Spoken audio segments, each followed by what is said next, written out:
Good morning. This is Mona, and this is my morning view. Today, spring edition 2026. It is blue skies. Look at that. Blue skies. Beautiful. All right. So, today, it is Tips Tuesday. Tips Tuesday. What do we talk about today? So, I wanted to correct a few things. Okay. So, I am a component of when you make a mistake, correct it as soon as possible. However, sometimes in that correction, you forget to do it. You forget to do it. It happens.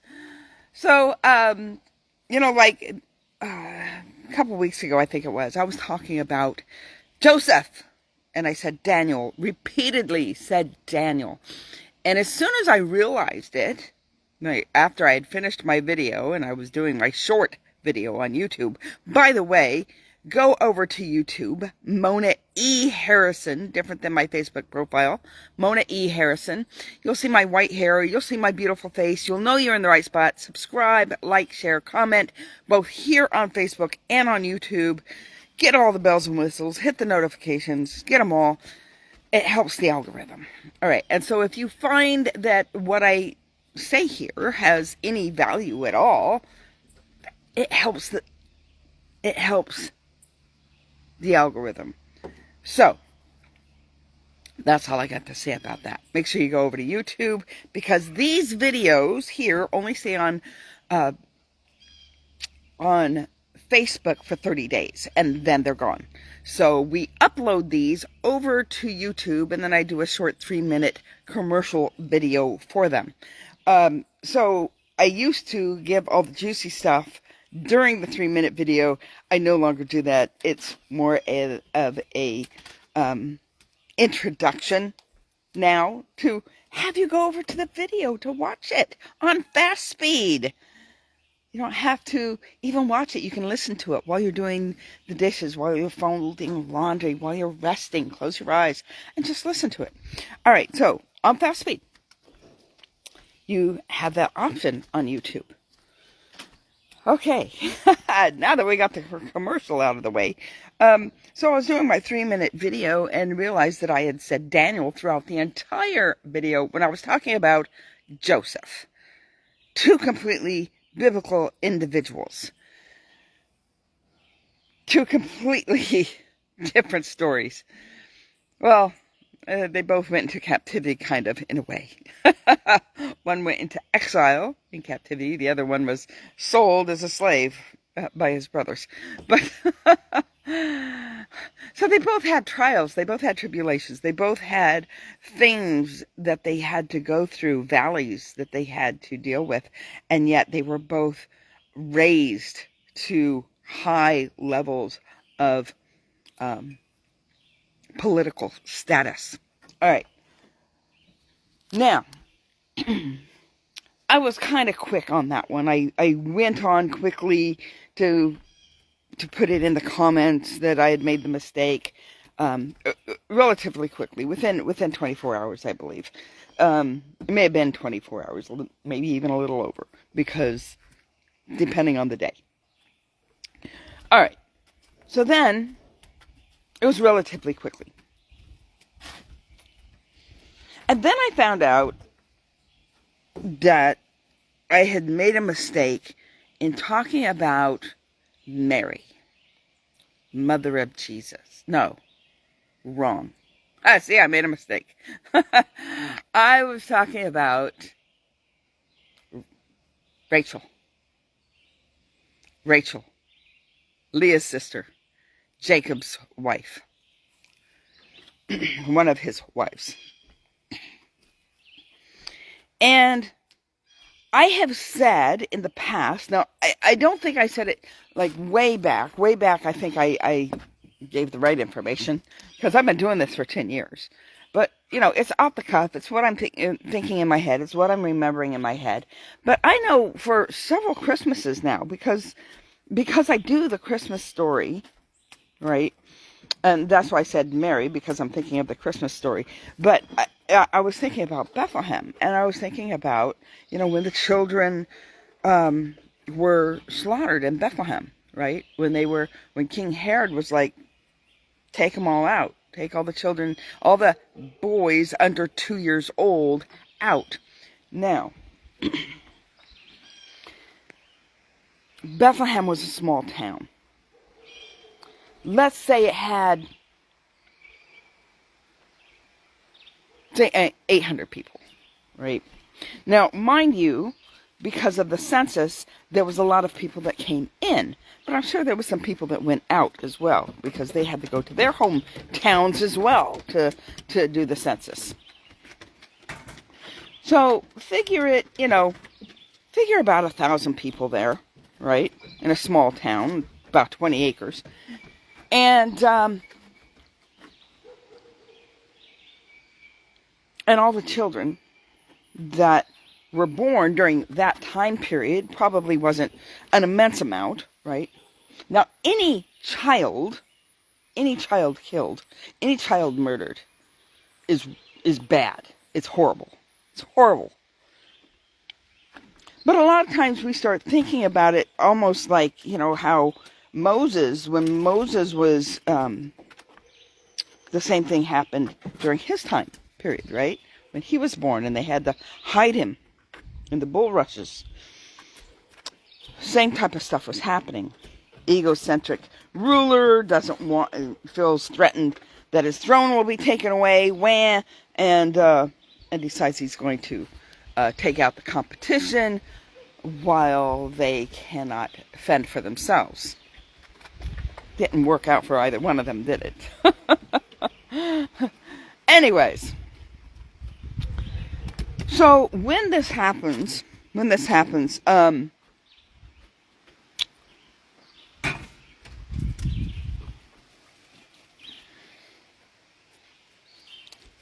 she's not going to let me do anything until I throw that. When this happens, think that, okay, there's probably not that many children being born at that exact moment. Although there are times, I know with the military, when people would come back from military things that were going on, long field exercises or war or whatever, there would be a population 9 months later in the military hospitals. So there is the weather of, oh, it's cold, let's warm up. Those things happen. It's why this isn't on YouTube as children family friendly, because I do talk about things like that. Not in detail. I do keep it clean. But it's kind of beyond the concept of what children, need to think about. All right, so here we are with, then you take out all the girls out of the factor. So there's not as many male boys under the age of 2 that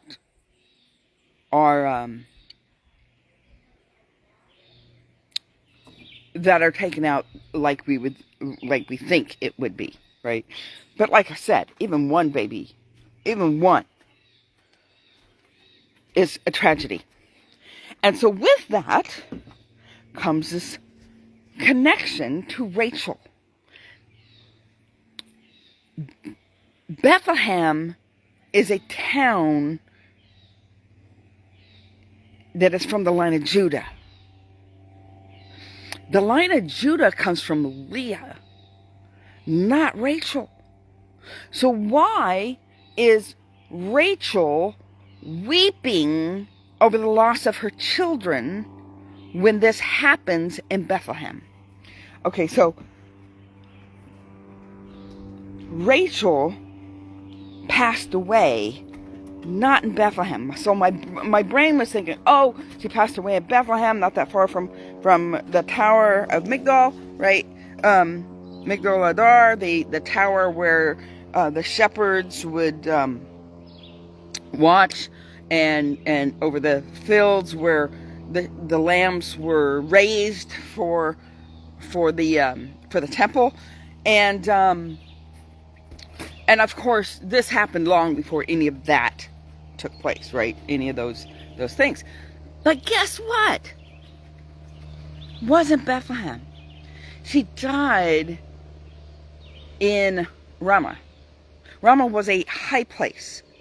Now, high places, you got to remember, Rachel was before, Israel became a nation and all this.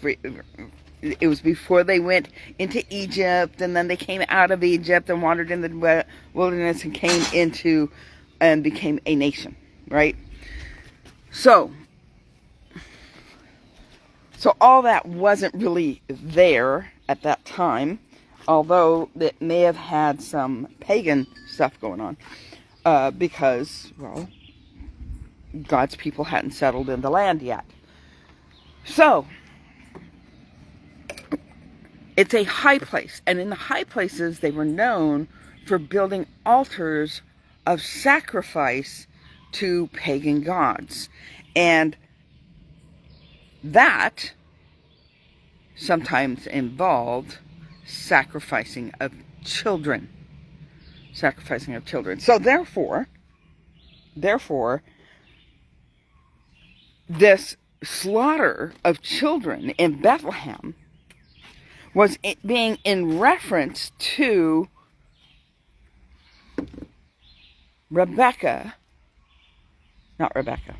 Rachel.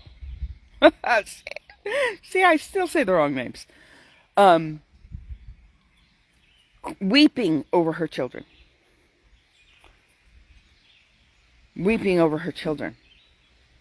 That they're being slaughtered.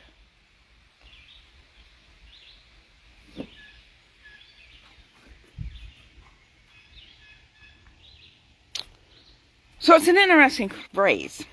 I'm not here doing the study on the phrase. Okay, so I may do that later on. My whole emphasis here is that I made an error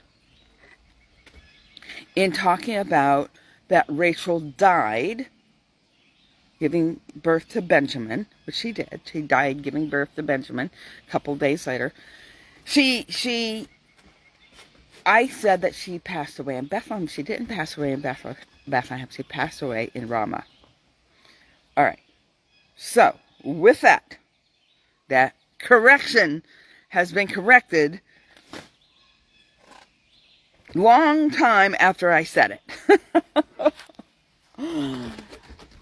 Excuse me. What are you doing with the rug? Silliness. All right. So there she is, star of the show. Okay, so I'm fixing those things that I messed up, right? But that's not what I'm really going to talk about. Because what I really wanted to talk about is that I can't fix you. Right? I can't fix you. I can't fix myself. Oh, there are things that I can do to improve myself, and there are things that you can do to improve yourself, and there's some things that I can help you with to improve yourself, but guess what? I can't fix you. I can be a mentor. I can be a teacher. I can help you along this journey, but I can't fix you. And you can't fix yourself. It takes Jesus to fix you. That's who it takes to fix you, is Jesus.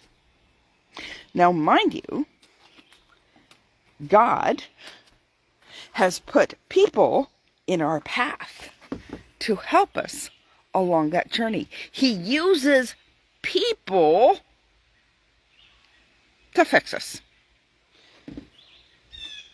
He gives you that friend that is irritating like sandpaper to refine you, to smooth out your rough edges.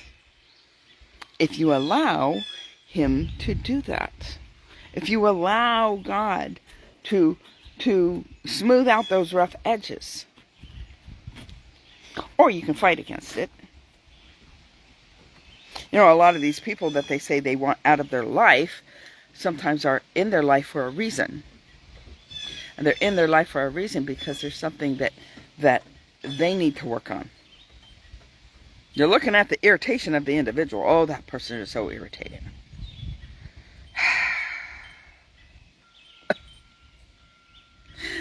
But it's for you. It's for you.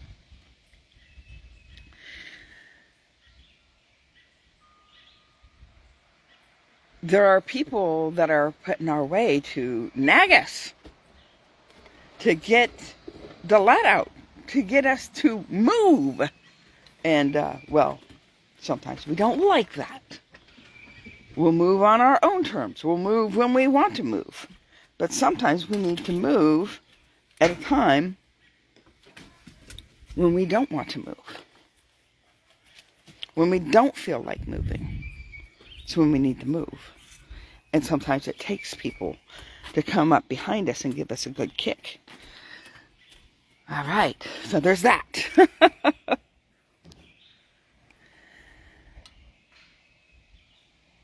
And sometimes we have to be in the wilderness to meet with God. Joseph went through his wilderness, got thrown into a pit, got sold as a slave. Things started to look good, but he still hadn't learned his lesson yet. So guess what? Went into a prison. And I say that he didn't learn his lesson yet. He was doing the right thing. It was the inner part that God was working on, the stuff that we don't see on the outside. God was working on something on the inside of him, and whatever it was reached while he was in the prison. Because he totally could have rose to power in the position he was serving Potiphar. Because Potiphar served Pharaoh. So he totally could have been in that place where he could have interpreted Pharaoh's dream. But there was something he had to learn in the prison. I don't know what that was. I mean, we can kind of guess, could have had to do with his pain and his bitterness towards his brothers for throwing him into a pit and selling him as a slave. But whatever it is, sometimes God isolates you in a wilderness in order to build something within you, to carry something stronger than what you can carry without that character building. When the Israelites came out of Egypt, they wandered in the wilderness. There was a lesson that they had to learn.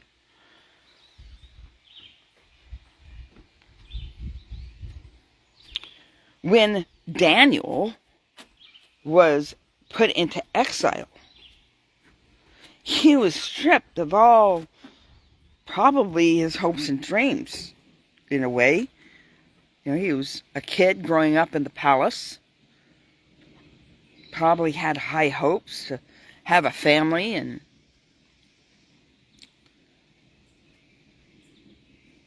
build a legacy. And instead, he gets neutered. They all got neutered. Shadrach, Meshach, Abednego. They didn't want them procreating. They saw that they had great potential. And they were going to teach them in all the ways of the Chaldees. But they held on to those. They were not the only ones, by the way. There was a multitude of them. Those are the ones that we know their names. Kind of. Know their names. And so, with that, they were stripped of something. Something was taken away. And they were pulled out of their homeland.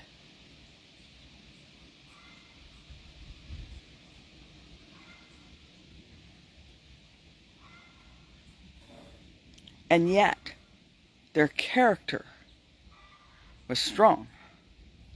It wasn't so much that they had to learn a lesson. They were caught up in the circumstances of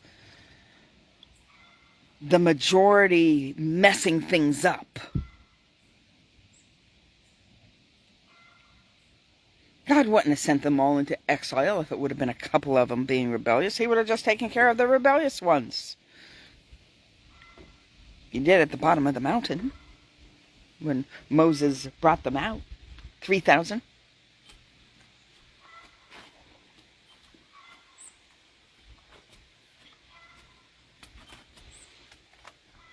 But it was the majority that was messing it up for everybody else. And so they were a product of circumstance. And they took the high road. Though everything around them is falling apart, they're not going to give up on God. They know who their Creator is. They know who is really in charge. And their character stood firm, even when everything was ripped away from them.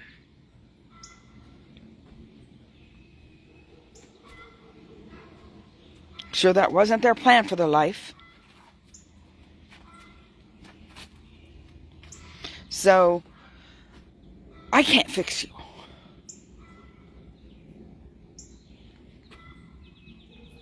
You can't fix yourself. Moses out in the wilderness. Joseph in prison. The Israelites in the wilderness.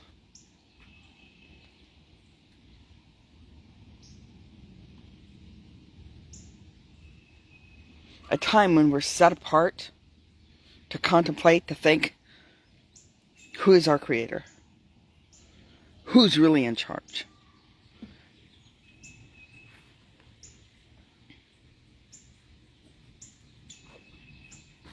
I mean, we can say we're in charge because, we're given dominion, but dominion doesn't mean we're in charge of everything.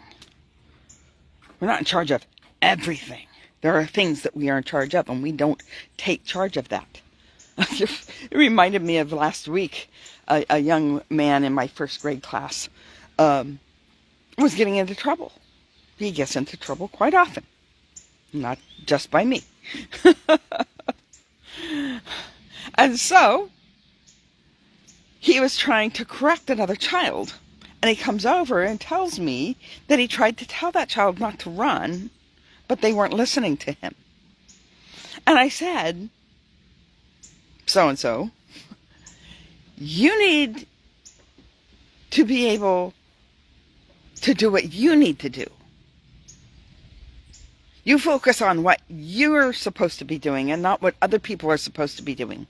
Because if you cannot even control yourself, how do you expect to be able to control someone else? I think I said it nicer. But in the essence of getting the point across here, it's like, dude, mind your business. Dude,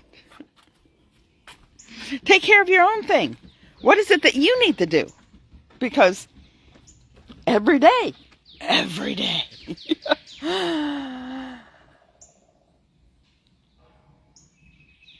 how many times do we all do that? We try to fix other people. We can't even fix ourselves. But I know the fixer of people. I know who can fix you. And sometimes he uses humans to help you out. And sometimes he puts you in the wilderness to figure it out, to build character, to carry a weight that you couldn't carry before.